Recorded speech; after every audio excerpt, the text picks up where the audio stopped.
नमस्कार। मैं धनंजय कुमार आज एक बार फिर आपके सामने उपस्थित हूँ बिहार चुनाव को लेकर। बिहार चुनाव हो गए, परिणाम आ गए। नीतीश कुमार आज उन्होंने मुख्यमंत्री पद की शपथ भी ले ली। 5-5 विधायक दोनों तरफ से मंत्री बने। लेकिन एक जो चर्चा का विषय बना हुआ है वो ये कि जो यूपीए गठबंधन में कांग्रेस पार्टी थी, सब कह रहे हैं कांग्रेस कमजोर कड़ी थी, इसीलिए महागठबंधन जीत नहीं पाई, उसको बहुमत नहीं मिला। अगर कांग्रेस सही होती, सही परफॉर्म करती तो महागठबंधन को बहुमत मिल जाता। तो न सिर्फ महागठबंधन के लोग बल्कि कांग्रेस के कुछ नेता भी मान रहे हैं कि कांग्रेस कमजोर कड़ी थी। कांग्रेस इस बार 70 सीटों पर लड़ी थी और उससे मात्र 19 सीट पर विजय मिली, जबकि पिछली बार 40 सीटों पर लड़ी थी और उससे 27 सीटों पर जीत मिली थी। हालांकि तब की बात ये थी कि तब जो है नीतीश कुमार महागठबंधन का हिस्सा थे। इस बार नीतीश कुमार बीजेपी के साथ थे। तो देखिए पिछली बार का एक आंकड़ा हम आपके सामने रखते हैं, लेकिन उससे पहले हमारे जो मेहमान हैं उनसे भी मैं आपका परिचय करा देता हूं। हमारे साथ मेहमान हैं हमारे मित्र मंजुल भारद्वाज, रंग चिंतक, समाज चिंतक, राजनीतिक चिंतक, देश के भविष्य को लेकर के हमेशा चिंतन करने वाले व्यक्ति मंजुल भारद्वाज, जो थिएटर ऑफ रेलेवेंस के माध्यम से काफी कुछ कर रहे हैं और एक राजनीतिक चेतना जगा रहे हैं और कई पार्टियों के लिए, वो चाहे कांग्रेस हो, चाहे वामपंथी पार्टी हो, या बीजेपी हो, या स्वराज पार्टी हो, सबके लिए उन्होंने उनके कार्यकर्ताओं को राजनीतिक दृष्टि देने के लिए, राजनीतिक समझ देने के लिए, उन्हें ट्यून करने के लिए वर्कशॉप्स किए और करते रहते हैं। काफी जगह वर्कशॉप किए हैं इन्होंने और राजनीतिक चेतना जगाई है। तो मंजिल भाई, चर्चा शुरू करने से पहले एक हम डेटा आपके सामने रख रहे हैं कि कांग्रेस को जो कमजोर कड़ी कहा जा रहा है। सबसे पहले आपकी आवाज, हाँ धनंजय आपकी आवाज आपको आ रही है, आपकी आवाज बीच में आ रही है, जा रही है। व्यूअर है उनका स्वागत। धन्यवाद। तो हम आपको पहले एक डाटा बता दें कि हमारे सामने जो डाटा है उसमें यह है कि जो कांग्रेस को कहा जा रहा है कमजोर कड़ी, तो पिछली बार कांग्रेस ने 70 सीटों पर चुनाव, इस बार कांग्रेस ने 70 सीटों पर चुनाव लड़ा था और उसे 19 सीटें मिली। आरजेडी 144 सीटों पर चुनाव लड़ी थी और उसे 75 सीटें मिली। पिछली बार आरजेडी 101 सीटों पर लड़ी थी और उसे 80 सीटें मिली थी। तो मंजुल भाई, क्या लगता है, क्या कांग्रेस वाकई कमजोर कड़ी साबित हुई इस बार महागठबंधन के लिए? नहीं मित्र, ये मिथ्या प्रचार है। और ये मिथ्या प्रचार किसके द्वारा किया जा रहा है? ये मिथ्या प्रचार विकारी संघ के द्वारा किया जा रहा है। और विकारी संघ चूंकि एक भेड़ों का संगठन है और उस भेड़ों के संगठन में विकार जो है उसको बार बार दोहरा कर, विकार का मतलब मैं यहाँ साफ कर दूं कि एक झूठ, प्रपंच, पाखंड, आत्महीनता, और आत्महीनता से उपजा हुआ जो मवाद है उसको मैं विकार कह रहा हूँ। और ये 30-40 सेकंड में मैं बात खत्म करता हूँ अपनी। तो ये जो भेड़ों का संगठन है, ये विकार बार बार आत्महीनता से निकलता है ये। और इनका एक मंत्र है सिर्फ कि चुनावी जीत ही सब कुछ है। और वो कांग्रेस को इसलिए नीचा दिखाना चाह रही है और उसके 3-4 कारण है। नंबर 1, वो इस बिंदु पे काम कर रही है कि किसी को हराने का सबसे अमोघ अस्त्र है तो भीतर के स्तर पर तोड़ दो। नंबर 2, उसके साथ जो भी खड़ा है उसमें ये भ्रांतियां फैला दो कि जो भी कांग्रेस के साथ खड़ा होगा वो डूब जाएगा। ये उसका मुख्य कारण है। नहीं तो मित्र, अब ये एक समझने वाली बात ये है कि इसमें जो है कांग्रेस पार्टी के नेता, खास करके मैंने देखा इंटरव्यू में, जो बिहार से आते हैं तनवीर, उन्होंने जो है तारिक अनवर जो है महामंत्री भी जो है, महासचिव हैं कांग्रेस पार्टी के, उन्होंने भी कहा कि कांग्रेस ने बढ़िया परफॉर्म नहीं किया। जबकि मैं अगर डाटा की बात करूं, डेटा जो मैं देख रहा हूं, जो आंकड़े देख रहा हूं मेरे सामने, जो आंकड़े हैं, तो उनको 39,95,000 वोट मिले, यानी लगभग 40 लाख के करीब वोट मिले हैं, है ना। और कांग्रेस ने दूसरी बात, आरजेडी जो है 144 सीटों पर लड़ी और उसे 97 लाख वोट मिले हैं, 75 सीटें मिली। पिछली बार 101 सीटों पे आरजेडी लड़ी थी और उन्हें जो है 80 सीटें मिली थी। पिछली बार के बनिस्पत आरजेडी ने इस बार कम सीटें हासिल की, जबकि ज्यादा सीटों पर चुनाव लड़ा था। वैसे ही कांग्रेस भी ज्यादा सीटों पर लड़ी लेकिन उसको कम जीत मिली। तो इसकी क्या वजह देख रहे हैं? नहीं, इसकी वजह जो है बहुत साफ है। इसकी वजह साफ ये है कि कांग्रेस एक विचार है। कांग्रेस केवल चुनाव जीतने की मशीनरी भर नहीं है। और जो कांग्रेसी हो, खासकर तारिक अनवर जिनकी आप बात कर रहे हैं, वो कौन से इरा में, कौन से युग में कांग्रेस में थे, और उनका विचार से मतलब है या सत्ता भोगने से मतलब है? ये वही तारिक अनवर है जो कांग्रेस से शरद पवार के साथ अलग हो गए थे कि सोनिया गांधी जो है वो विदेशी मूल की हैं। तो ये तो आते जाते रहते हैं। और ये आते जाते क्यों रहते हैं? क्योंकि इनका व्यक्तियों में विश्वास ज्यादा है, विचार में कम है। और जब विचार में विश्वास आपका नहीं रहता तो आपको दिखता नहीं है। जो बहुत सटीक प्रमाण आपने कहा है, आपने कोई मनगढ़ंत बात नहीं की है। जो अभी बिहार में चुनाव हो गया, उसका चुनाव आयोग का जो डाटा है वो आप कह रहे हैं। और आज गजब की आप बात देखिए कि जो लगभग 40 लाख वोट कांग्रेस को मिले हैं, उसमें आप और आगे ये खोलिए, मैं चाहूंगा कि आप ये कड़ी खोलें कि आज भी हर जातिगत समीकरण को तोड़ते हुए पूरे समग्र समाज में कांग्रेस का वोटर है, चाहे उसकी गिनती 1 हो या 1 लाख हो। बिल्कुल, आप और बहुत सही आप बिल्कुल बहुत सही बात कर रहे हैं, बिल्कुल सही कह रहे हैं आप।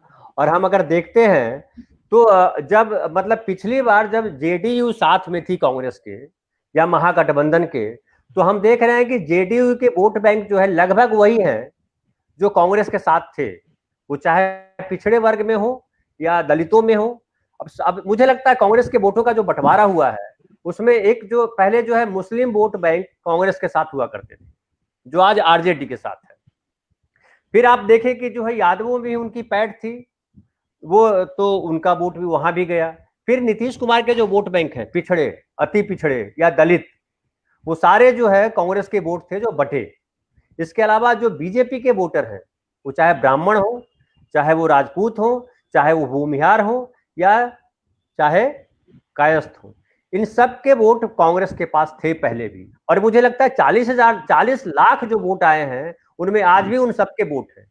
पिछली बार परफॉर्मेंस बेहतर रहा, उसकी वजह मुझे ये लगती है कि लालू प्रसाद यादव और खुद नीतीश कुमार दोनों एक साथ थे और कांग्रेस थी, तो जो बैकवर्ड क्लास का पूरा वोट था, दलितों का वोट जो था, वो सारे वोट जो है कांग्रेस के साथ भी आए।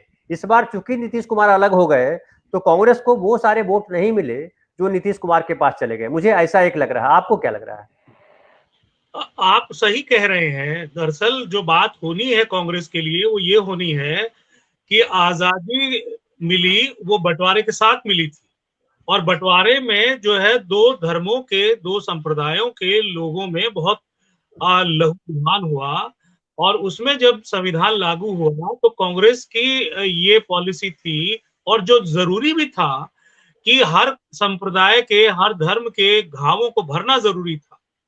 लेकिन फिर जैसे नेहरू के बाद और उसके बाद जो पीढ़ी आई, और खासकर पिछले 20-30 साल की इंदिरा गांधी के बाद की बात करें, तो चुनाव में एक विशेष धर्म जो है उसका वोट कांग्रेस के सत्ता का खेल बन गया। और उसका परिणाम ये हुआ कि कांग्रेस जो है सब समुदायों में रही, सब जातियों में रही, लेकिन एक विशेष धर्म के लिए वो बदनाम हुई और उसको सत्तागत तरीके से बदनाम किया गया।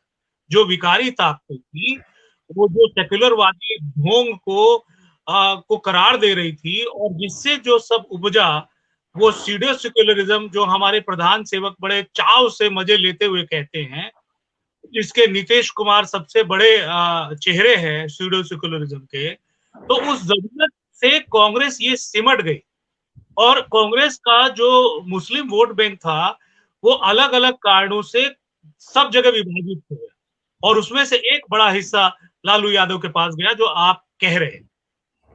तो मित्र, मुझे जो दिख रहा है, मैं कहूँ ये कि जो है आगे आने वाले समय में समझिए, इस बार नीतीश कुमार बहुत इंपॉर्टेंट फैक्टर रहे, चूंकि वो चीफ मिनिस्टर थे, उनका बड़ा आधार है महिलाओं में और खास करके बैकवर्ड क्लास में। लेकिन जिस तरह से बीजेपी ने घेरा है नीतीश कुमार को, और नीतीश कुमार की आज ये स्थिति हो गई है कि लग रहा है कि नीतीश कुमार के बाद कौन, और ऐसा लग रहा है कि नीतीश कुमार पे बीजेपी हावी हो जाएगी, या कल को बीजेपी नीतीश कुमार की पार्टी यानी जनता दल यू को हड़प लेगी, यानी जनता दल यू के लोग जो है वो जाएंगे लगे। लेकिन दूसरी बात एक ये है कि अब राजद के साथ जो है भविष्य दिख रहा है कि तेजस्वी जो है वो भविष्य उनका है, और तेजस्वी आगे भी पार्टी कंटिन्यू करेंगे। तो आपको क्या लग रहा है, नीतीश कुमार खत्म हो जाएंगे और तेजस्वी बचे रहेंगे? देखिए मित्र, आपने बिहार के चुनाव के बारे में जो राजनीतिक विश्लेषण किया है शुरू से, जब से बिहार चुनाव की घोषणा होने के पहले, मैं देख रहा हूं लगातार पिछले 6 महीने से आपकी जो महीन पकड़ है बिहार के राजनीतिक प्रक्रिया पर, वो बहुत अद्भुत है। आज भी आपने क्या लिखा है कि नीतीश कुमार ने कोई गलत काम नहीं किया। जो लोहिया के विरासत वाले समाजवादी थे, उनका अंत यही होना था। तो नीतीश जो है उस अंत के आखिरी मोहरे हैं, और वो आखिरी मोहरे ये है, जैसे मुझे ये लगता है, जो परसेप्शन की बात कर रहा हूं, फैक्ट ये है कि भाई भाजपा बड़ी पार्टी है, ये तथ्य है। लेकिन जो राजनीति में एक जो छवि या परसेप्शन की बात होती है, तो मैंने भी एक कमेंट लिखा है कि भाई बिहार में पहले बार भाजपा सरकार के नीतीश कुमार मुख्यमंत्री बने, और ये प्रक्रिया मित्र वैसे ही होगी जैसी प्रक्रिया होनी है। जैसे आज मंत्री पद जो जिन्होंने शपथ ली, आप उनके बारे में एक ध्यान से देखिए कि उनके बारे में ये कहा गया है कि ये फला कांग्रेस अध्यक्ष था, ये सन 2000 में कांग्रेस छोड़ के आया जदयू में। यानी कि जो आज पार्टियां हैं जितने भी हिंदुस्तान में, वो कांग्रेस के एक समय में गोद में बैठी हैं, जन्मी हैं, वहां से निकली हैं। और जैसे ही ये जदयू का विघटन होगा, वैसे ही ये सब या तो कांग्रेस में मिल जाएंगे, और जो सत्ता में टिके रहना चाहते हैं वो भाजपा की गोद में जाके बैठ जाएंगे।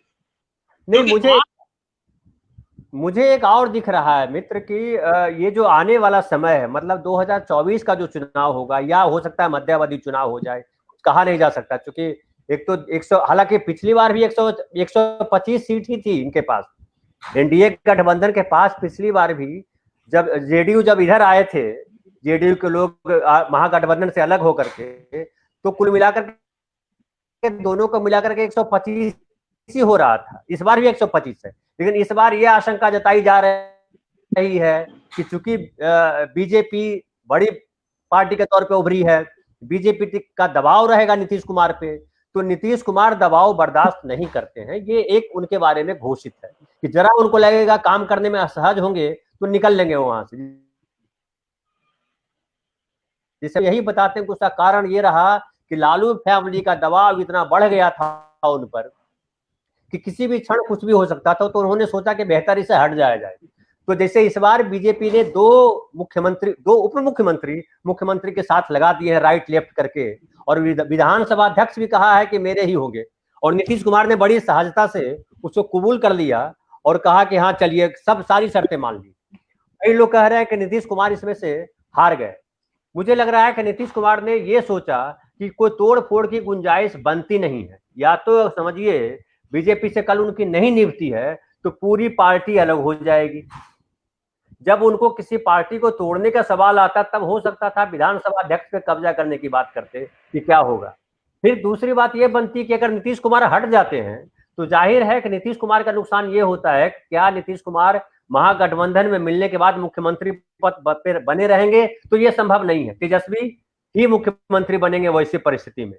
फिर एक सवाल बनता है कि क्या तेजस्वी यादव को चीफ मिनिस्टर बनाने के लिए नीतीश कुमार अपनी पार्टी तोड़ देंगे? ये भी कयास लगाए जा रहे हैं। मुझे लगता है ये भी पॉसिबल नहीं है कि नीतीश कुमार अपनी पार्टी खुद तोड़ देंगे। है ना। तो मुझे एक जो दिख रहा है मित्र वो कि एक तो ये दिख रहा है कि बीजेपी ऐसा कोई कदम नहीं उठाएगी।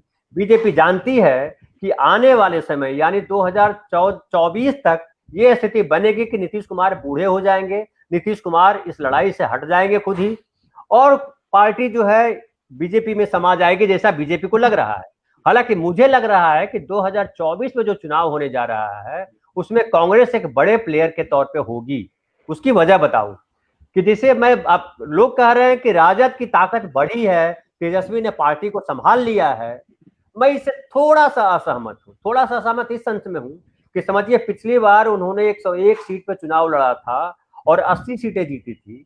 इस बार 144 सीटों पर चुनाव लड़ा और सीटें जीती 74।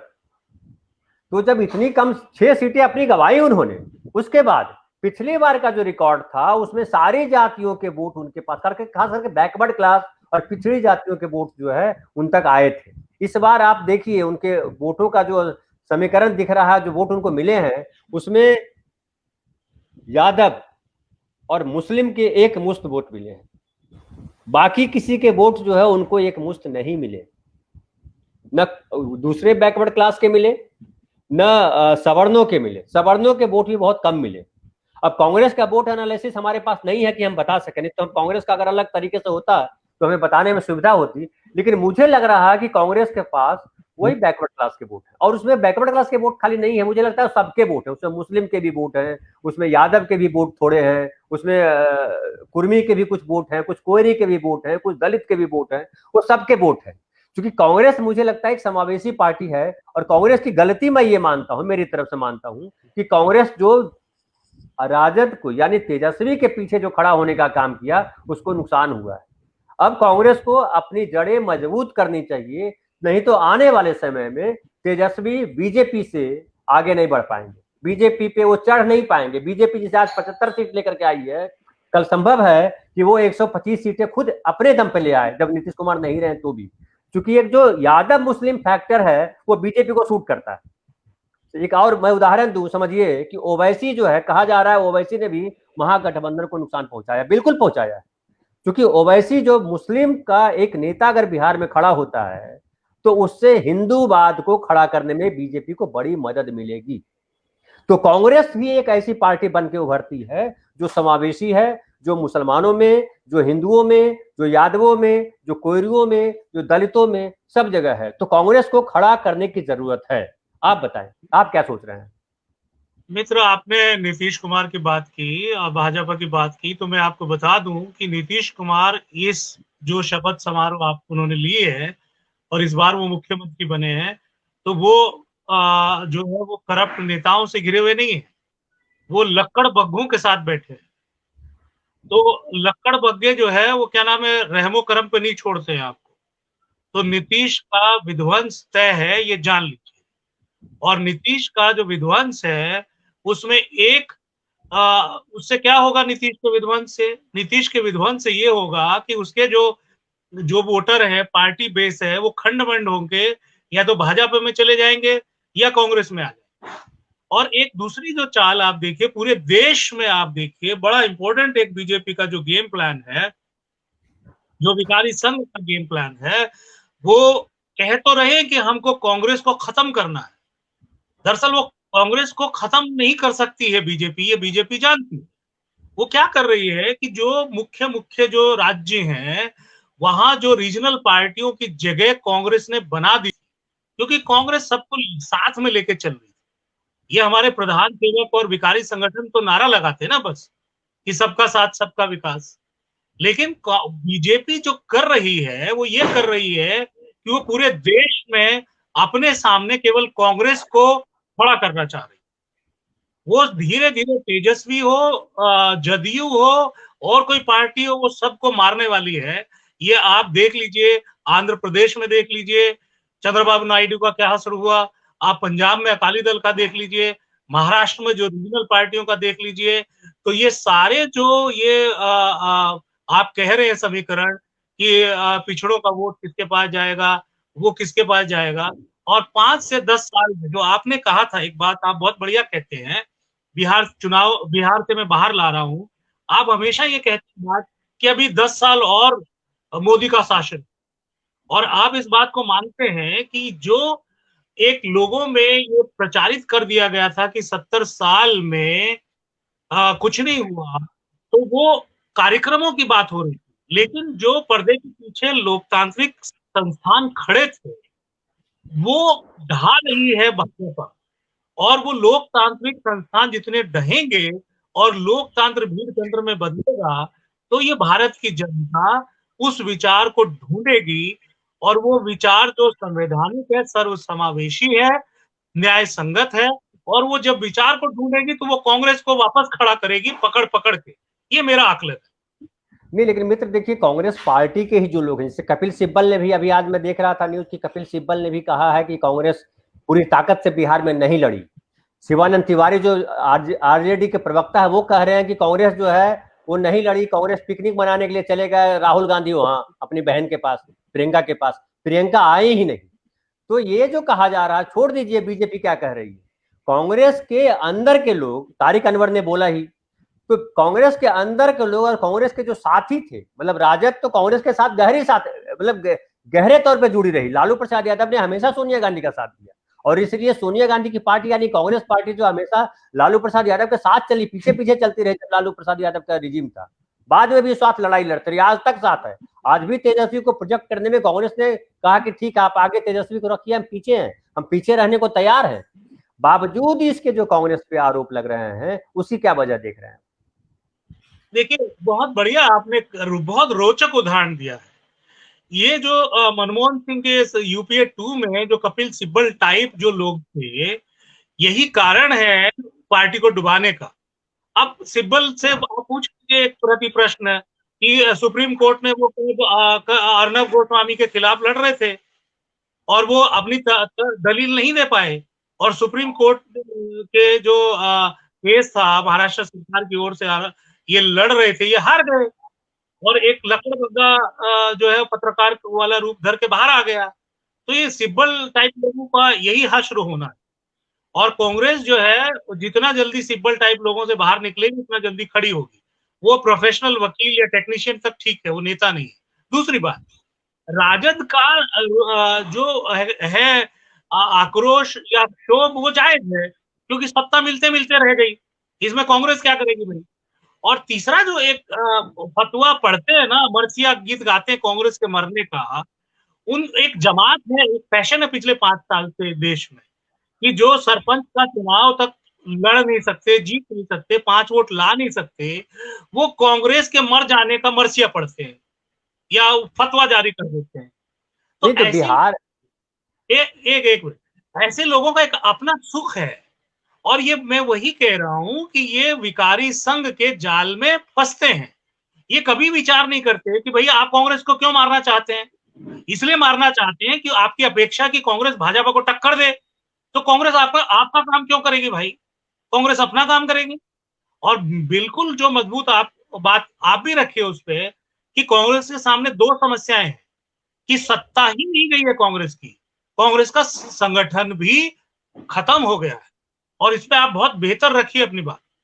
नहीं बिल्कुल, मैं बता रहा था वही कि बिहार में कांग्रेस पार्टी जो है, समझिए अभी अशोक चौधरी जो है बने, यहाँ मंत्री बने नीतीश जी की पार्टी में, अशोक चौधरी कांग्रेस के बड़े नेता माने जाते रहे, लेकिन कांग्रेस के यहाँ पचे नहीं। बेसिकली कांग्रेस में क्या है, एक तो ये बात सही है कि दिल्ली से जो है सारी चीजें तय होती हैं, और जो दरबारी लोग हैं वो तय करते हैं। जैसे जो शकील अहमद है, उनके खिलाफ कई लोगों ने आरोप लगाया, लोकल लोगों ने, कि शकील अहमद ने अपने लोगों को सीटें दी, उम्मीदवारी दी, और वो काम भी नहीं किया ठीक से।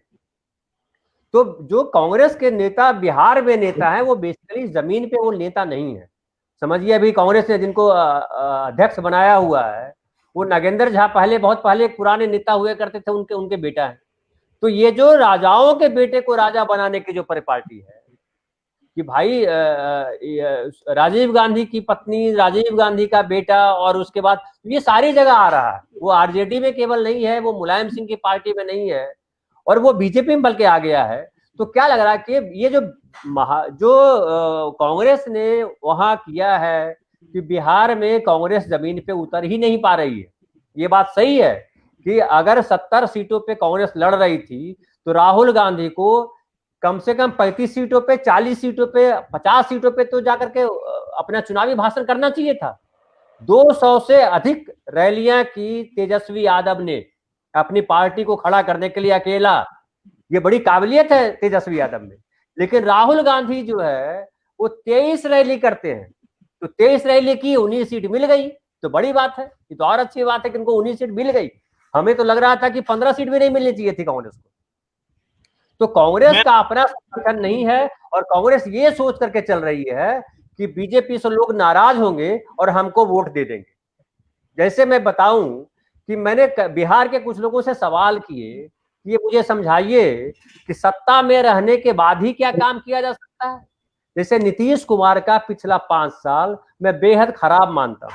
खराब इस सेंस में, बिजली लाई बहुत अच्छी बात है, लेकिन करप्शन के मामले में इतना भयंकर करप्शन है बिहार में।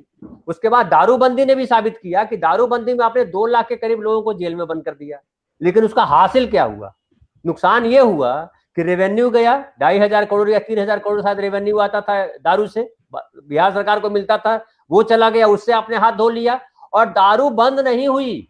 दारू जो है एक छोटी सी इंडस्ट्री बनी हुई है बिहार में अभी, है ना। पता नहीं इस बार अभी नीतीश जी आए हैं तो दारूबंदी को खत्म करते हैं या नहीं करते हैं। मुझे लगता है कि दारूबंदी को हटा देना चाहिए। तो कांग्रेस ने अपने 70 लोगों को टिकट देते समय क्या ये सवाल किया कि भाई 5 साल आप विधायक रहे या 5 साल पार्टी के लिए आपने क्या किया?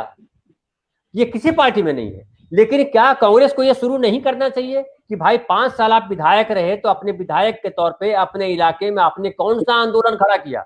जनता के साथ कहां खड़े हुए आप? क्या लगता है ये नहीं किया जाना चाहिए? मंजूर भाई आपसे सवाल कर रहा हूं। बिल्कुल किया जाना चाहिए। और ये राहुल गांधी जो है वो जब पहली बार यूपीए 1 के बाद जब चुनाव में आए तो मुझे याद है कि वो सारे समूहों से मिल करके एक एजेंडा बना रहे थे कि क्या करना चाहिए हिंदुस्तान में। और उस वक्त जो है जब विकारी संघ ने देखा कि ये तो बड़ा पार्टिसिपेटिव प्रोग्राम कर रहे हैं, उसी से निकल के वो पप्पू वाली छवि उनकी प्रचारित की गई। अब सवाल ये है कि जो केवल कांग्रेस को ही नहीं, हर राजनीतिक दल को अपने कार्यकर्ता के साथ ये संवाद करना जरूरी है।